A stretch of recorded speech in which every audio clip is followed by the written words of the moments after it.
U-U-Zandile Khumalo uthi nakuba sekwadlula iminyaka kwenzeka lesi sigameko, kodwa angamkhomba umuntu owayephethe isibhamu uma engambona. Kodwa-ke wenqabile ukumkhomba kulaba abebesenkantolo. Isimo sokuthi uyambona noma ungambona owona owayephethe isibhamu ngaleliya langa. Okwamanje ngiseney'nsolo, kodwa ngifuni ukukhomba umuntu wabantu ngey'nsolo.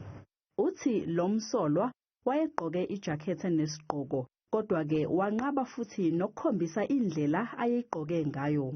You know, I'm tempted to request you to demonstrate this court. How did it let it, you know? Angeke ngikwazi ukuyifaka ngoba nginesitayela sami esihle kabi, ngisebenze kanzima ekuseni ngisebenzisa. Ummeli womsolwa wesine umbuze ngemlayezo kamakhalekhukhwini eyayiphakathi kaKheli Khumalo noZandi. UZandi uthi uSenzo wayengenalo iqiniso. Ekubukeni kwami uSenzo wayengenalo iqiniso. Wayenokuya nini unomandisa nini unoKheli. Mayifika kuKheli ukhuluma okunye, mayifika kuMandisa ukhuluma okunye. Icala lizobuyela enkantolo ngomsombuluko.